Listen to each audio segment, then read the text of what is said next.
Lübnan, resmi adıyla Lübnan Cumhuriyeti, Batı Asya'da Doğu Akdeniz kıyısında bir Arap ve Orta Doğu ülkesidir. Kuzey ve doğuda Suriye, güneyde İsrail, batıda Akdeniz ile çevrili olan ülkenin ayrıca Kıbrıs ile deniz sınırı bulunmaktadır.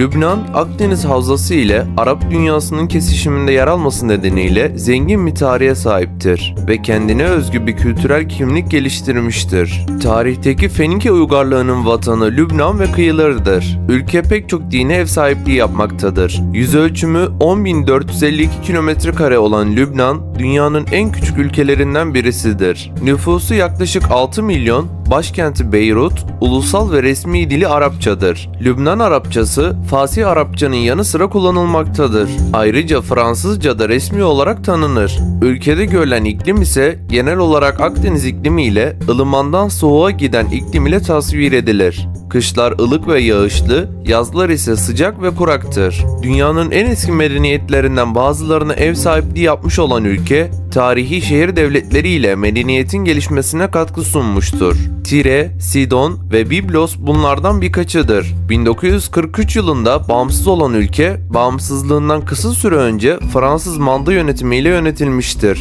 Ülkede Arap kimliği ve kültürü baskındır. Ülke dağlık ve engebeli bir araziye sahiptir. Uzun yıllar boyunca Orta Doğu'nun kültürel ve ekonomik manada önde gelen ülkelerinden olmuştur.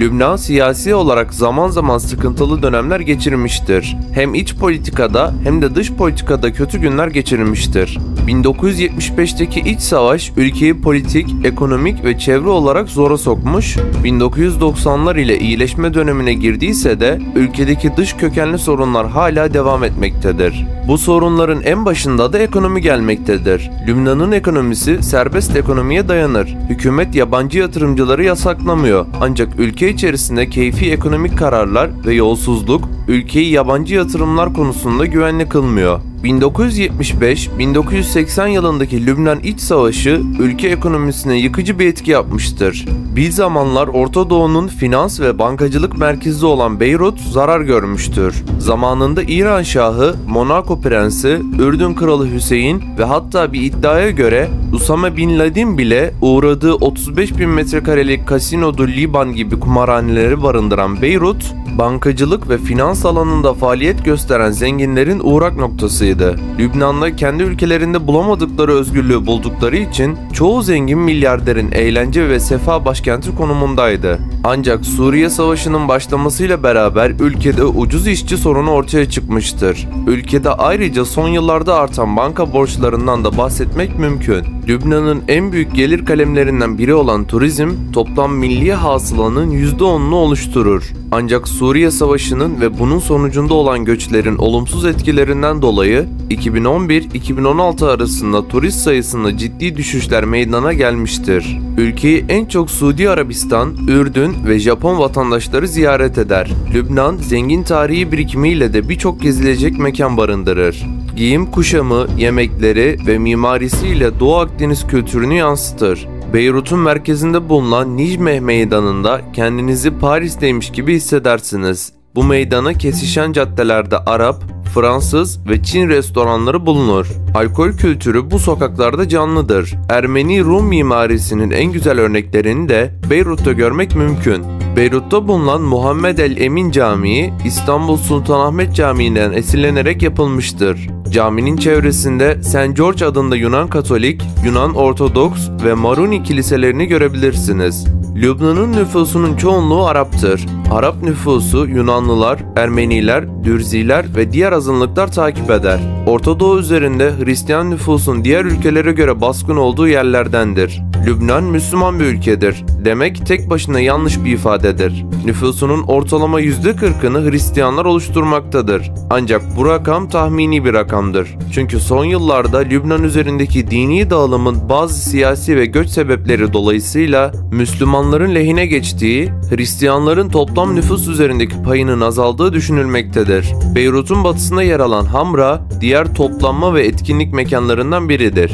Hamra'ya yakın olan Güvercin Kayaları da da Lübnanlı çiftlerin buluşma yerlerindendir. Beyrut'un doğusunda yaklaşık 1 saatlik mesafede ulaşabileceğiniz Jeita Grotto mağarası, Lübnan'ın en çok ziyaret edilen yerlerinden biridir. Beyrut'tan uzaklaşıldığında karşınıza Biblos çıkar. Biblos Kalesi, Fenikeliler tarafından inşa edilmiştir. Kalede Fenikelilerden sonra bölgede etkili olan uygarlıkların izleri görülebilir. Biraz daha kuzeye gidildiğinde Trablus'u görebilirsiniz. Trablus Kalesi'nden şehri izlemek de mümkündür. Lübnan'ın iç kısımlarına gelindiğinde Bekaa Vadisi karşınıza çıkar. Lübnan dağlarından geçildikten sonra Bekaa Vadisi'ne varıldığında iklimin değiştiği hissedilir. Vadinin en önemli şehri Baalbek'tir. Baalbek'te Romalılar döneminden kalma sütunları görmek mümkündür. Lübnan dağlarından geçtikten sonra Bekaa Vadisi'nde Lübnan ulusal bayrağının simgesi olan sedir ağaçlarını görebilirsiniz. Lübnan halkı bu sedir ağaçlarına Tanrı'nın sedirleri diyor. Biraz önce bahsettiğim gibi Lübnan'ın resmi dili Arapçadır. Bunun dışında kullanılan diller arasında Fransızca ve İngilizce yer alır. Lübnan okullarında İngilizce ve Fransızca zorunlu ders olarak okutuluyor. Ülkenin 1920-1946 yılları arasında Fransa'nın egemenliğinde olması nüfusun %50'den fazlasını Fransızca bilmesine etkili olmuştur. Ülkede konuşulan bir diğer dil ise Ermenicedir. Lübnan'da 200 bine yakın Ermeni yaşamaktadır. Lübnan'daysanız uymanız gereken bazı toplumsal kurallar vardır. Örneğin birine seslenirken veya onu gösterirken asla işaret parmağınızı kullanmayın. Bu çoğu toplumda olduğu gibi Lübnan'da da hoş karşılanmaz. Lübnanlılar birbirlerini genellikle avuçları aşağı bakacak şekilde ve parmaklarını kıvırarak çağırırlar. Bunların dışında kişinin ayak tabanını gösterecek şekilde oturması da saygısızlık sayılır. Lübnan'da iseniz yüksek seslere alışın, çünkü Lübnanlılar gündelik hayatlarının büyük bir bölümünde gerçekten bağırarak konuşabilirler. Ancak bu onların her zaman öfkeli olduğunu göstermez. Yüksek ses onlar için gerçek bir duygu ifadesidir. Lübnanlılar genellikle sadece üzgün olduklarında sessizliğe gömülürler. Ayrıca Lübnanlılar oldukça fazla jest kullanırlar. Konuşurken çok heyecanlı bir hal sergilerler ve bu yüzden de bolca jest kullanırlar. Oldukça hareketli bir iletişim şekilleri vardır. Lübnanlılar çevreleriyle ve yakınlarındaki insanlar ile genellikle dokunarak konuşurlar. Bu onlarda bir sevgi ve güven göstergesidir. Eğer bir Lübnanlı ile koyu bir sohbete daldığınızda omzunuza dokunur ise onu yanlış anlamayın. Lübnan mutfağı. Lübnan mutfağı taze malzemelere, şifalı bitkilere, baharatlara, sağlıklı ve lezzetli yemeklere verdiği önemle tanınır. Ülkenin zengin tarihinin ve kültürel çeşitliliğinin bir yansımasıdır. Akdeniz, Orta Doğu ve Osmanlı etkilerinin bir karışımıdır. Genellikle ana yemekten önce servis edilen meze tabakları Lübnan mutfağının temelini oluşturur. Popüler meze yemekleri arasında humus, baba ganoush, falafel ve tabbouleh yer alır. Kıyma ve bulgurdan yapılan bir yemek olan içli köfte de Lübnan'ın popüler bir yemeğidir. Bir diğer popüler yemek ise şişte pişirilen ve tıraşlanmış marine edilmiş etten oluşan ve soslarla birlikte dürüm veya pide ekmeğinde servis edilen bir yemek olan shawarmadır. Beyrut gerçekten de zıtlıkların şehri. Gezegendeki en dost canlısı insanlara ev sahipliği yapan bu bölge aynı zamanda Orta Doğu'nun en ölümcül çatışmalarından birine de sahne oldu. Güzelce restore edilmiş kolonyal kalıntıları, eski camileri, zarif görünümlü minareleri şehir merkezinde bulurken bir zamanlar yeşil hat olan yere doğru ilerlediğinizde hala kurşun delikleri ve eksik duvar parçalarıyla dolu binaları görebilirsiniz. Yine de Beyrut çoğu bölgeden daha fazla acı çekmiş olsa da Orta Doğu'nun en canlı ve en güzel şehirlerinden biri olmaya devam ediyor. Akdeniz'e tünemiş ve muhteşem Lübnan Dağı'nın gölgesinde yer alan bu şehir aynı zamanda aynı gün içinde hem güneşlenebileceğiniz hem de kayak yapabileceğiniz birkaç şehirden biridir. Caddeleri sokak satıcılarıyla dolu, neredeyse tamamı trafikten boğulmuş mağaza ve barlardan oluşan bir tavşan yuvasını andırır. Uzun yıllar süren çatışmaların bir mirası olarak mottosu Carpe Diem to Max, yani anı en uçta yaşa gibi görünen bir halkın ortaya çıkmasına neden oldu.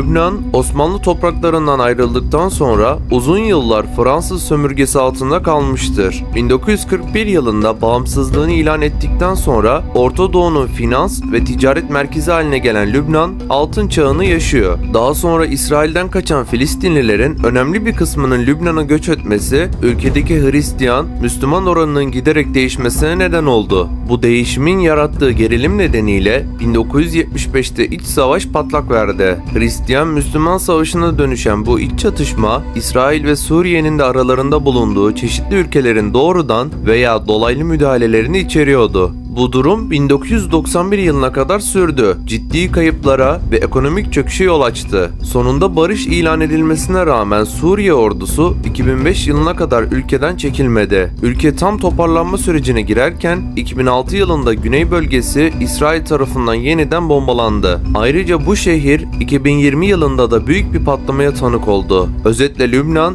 son 50 yılda savaşlara, bombalamalara ve neredeyse aralıksız kargaşaya tanık oldu. Kentte yürürken yıkılmak üzere olan ya da kurşun izleri taşıyan binalar bu çalkantılı zamanların somut kanıtı olarak karşımıza çıkıyor. Bunca şeyden bahsettikten sonra akıllara Beyrut güvenli mi sorusu geliyor. Beyrut hala konsolosluk uyarı listelerinde yer alsa da popüler ve büyük ölçüde güvenli bir seyahat destinasyonu olmaya devam ediyor. Buraya seyahat edeceklerin her zaman dikkatli olmaları gerekiyor ve özellikle de İsrail sınırını çevreleyen bölgelerden uzak durmaları tavsiye ediliyor. Beyrut'taki korkunç patlama. 4 Ağustos 2020 tarihinde saat 18.00'da Lübnan'ın başkenti Beyrut'ta önce birkaç küçük, hemen ardından çok şiddetli büyük bir patlama meydana geldi. Film karelerini andıran korkunç görüntüler ve büyük patlamanın ardından oluşan mantar bulutu, bir de olayın Lübnan'da gerçekleşmiş olması konuyla ilgili sayısız iddianın ve komplo teorisinin hızla dolaşıma sokulmasına yol açtı. Peki sadece Lübnan değil, Akdeniz ticareti için de son derece büyük bir öneme sahip limanda tam olarak ne olmuştu? Felaketin öncesinde şehrin Kuzey Akdeniz kıyısındaki Beyrut limanında büyük bir yangın çıktı. Sosyal medyada yayınlanan videolarda limanın devasa tahıl silolarının yanındaki depo 12'den beyaz dumanın yükseldiği görülebiliyordu. Saat 18'den kısa bir süre sonra deponun çatısı alev aldı ve ilk olarak büyük bir patlama meydana geldi. Ardından bazı görgü tanıklarının söylediğine göre havai fişek patlamasına benzeyen bir dizi küçük patlamada meydana geldi. Yaklaşık 30 saniye sonra havaya mantar bulutu gönderen ve şehre yayılan süpersonik bir patlama dalgasına neden olan devasa bir patlama oldu. Patlama dalgası limanın yakınındaki binaları yerle bir etti ve 2 milyon insana ev sahipliği yapan başkentin geri kalanının büyük bir bölümünde büyük bir hasara yol açtı. Hastaneler hızla doldu. Lübnan Kızıl Haçı Başkanı George Ketani, "Tanık olduğumuz şey büyük bir felaket. Her yerde mağdurlar ve kayıplar var" dedi. Beyrut valisi Marwan Abbot, 300 bin kadar insanın geçici olarak evsiz kaldığını ve toplu kayıpların 10-15 milyar dolara ulaşabileceğini söyledi. Patlama ne kadar büyüktü? Patlama limanın hemen yanındaki alanı yok etti ve yaklaşık 140 metre genişliğinde deniz suyuyla dolu bir krater yarattı. İlk yangın ve patlamaların gözlemlendiği depo tamamen kullanılamaz hale gelirken bitişikteki tahıl silosu da ağır hasar gördü. Uydu görüntüleri liman bölgesinde tam bir yıkım olduğunu ve bir geminin sudan çıkıp rıhtıma doğru uçtuğunu gösteriyor. Patlamanın şok dalgası limana yaklaşık 9 kilometre uzaklıkta bulunan Beyrut Uluslararası Havalimanı yolcu terminalinin camlarını patlattı. Akdeniz'in yaklaşık 200 kilometre ötesindeki Kıbrıs kadar uzakta da duyuldu ve Amerika Birleşik Devletleri Jeolojik Araştırma Kurumu'ndaki sismologlar bunun 3.3 büyüklüğünde bir depreme eşdeğer olduğunu söylediler. Videoların analizine dayanarak Sheffield Üniversitesi'nden bir ekip patlamanın 1000 ila 1500 ton TNT'ye eşdeğer olduğunu tahmin ettiler. Bu 1945'te Hiroşima'ya atılan nükleer bombanın yoğunluğunun yaklaşık 1/10 kadardı. Uydu ve hava görüntüleri patlamanın yakınındaki depoların nasıl parçalandığını da gösteriyor. Peki sebep neydi? Lübnan Başbakanı Hassan Diab patlamadan limandaki bir depoda güvensiz bir şekilde depolandığını söylediği 2750 ton amonyum nitratı sorumlu tuttu. Benzer miktarda kimyasal 2013 yılında Gürcistan'dan Mozambik'e giderken teknik sorunlar yaşadıktan sonra Beyrut'a yanaşan Moldova bayraklı kargo gemisi MV Rosus'a da ulaştı. Rosus incelendi, ayrılması yasaklandı ve kısa bir süre sonra sahipleri tarafından terk edildi. Kargonun mahkeme kararıyla depo 12'ye nakledildiği ve imha edilmesi veya yeniden satılması gerektiği bildirildi. Bir zamanlar amonyum nitratın bulunduğu deponun bulunduğu yerde artık devasa bir krater var. Amonyum Amonyum nitrat, tarımsal gübre için nitrojen kaynağı olarak yaygın olarak kullanılan kristal benzeri beyaz bir katıdır. Ancak aynı zamanda madencilik ve inşaat endüstrilerinde kullanılan bir patlayıcı oluşturmak için akaryakıtlarla da birleştirilebilir. Militanlar geçmişte bununla bomba yapmıştı. Uzmanlar amonyum nitratın uygun şekilde saklandığında nispeten güvenli olduğunu söylüyor. Ancak uzun süre ortalıkta duran çok miktarda malzeme varsa çürümeye başlar. University College London'dan kimya profesörü Andrea Sella BBC'ye şöyle konuştu. Asıl sorun zamanla çok az miktarda nemi absorbe etmesi ve sonunda devasa bir kayaya dönüşmesidir. Bu onu daha tehlikeli hale getiriyor. Çünkü yangın oraya ulaşırsa kimyasal reaksiyon çok daha yoğun olacaktır. Lübnanlı yayın kuruluşu LBCI ve Reuters haber ajansı kaynaklara dayandırarak yangının depo 12'deki bir delikte yürütülen kaynak çalışması nedeniyle başlatıldığını söyledi. Limanın genel müdürü Hasan Koraytem patlamadan önce deponun kapısında bakım yapıldığını da doğruladı. CNN'in aktardığına göre kendisi de şunları söylemişti. Devlet güvenliği bizden deponun kapısını tamir etmemizi istedi ve bunu öğlen yaptık. Ancak öğleden sonra ne olduğu hakkında hiçbir fikrim yok. Limanda ve daha uzak yerlerde olmak üzere 200'den fazla kişi öldü. Kimliği belirlenen ölüler arasında Beyrut doğumlu Fransız mimar Jean-Marc Bonfils de vardı. İç savaş sırasında kentte hasar gören binaların onarılmasına görev alan Bay Bonfils, ilk patlamaların ardından olayın videosunu Facebook'ta canlı olarak yayınlıyordu. Ancak ikinci patlamada yaralanıp daha sonra hayatını kaybetti. Ayrıca Sağlık Bakanlığı'nın açıkladığı doğrulanmış ölü sayısı listesine göre en az 5 hemşire de hayatını kaybetmişti. Patlamada ayrıca bir Amerikalı ve 2 Mısırlı'nın öldüğüne dair raporlar bulunurken Avustralya'dan 2 yaşında bir çocuğun öldüğü de doğrulandı. Beyrut valisi aralarında pek çok yabancı işçinin de bulunduğu onlarca kişinin hala kayıp olduğunu söylüyor. Videomuzun sonuna geldik. Sizlere çok daha fazla ve kaliteli belgeseller üretebilmemiz adına videomuzu beğenerek ve kanalımıza abone olarak bize destek olabilir. Aynı zamanda bizlerin daha birçok belgesel severe ulaşmasını sağlayabilirsiniz. Ayrıca sol tarafta İran ve oradaki şeriat hayatını konu alan ülke belgeseli yer alıyor. Sağdaki oynatma listesi ise sizler tarafından en çok beğenilen videolardan oluşmakta.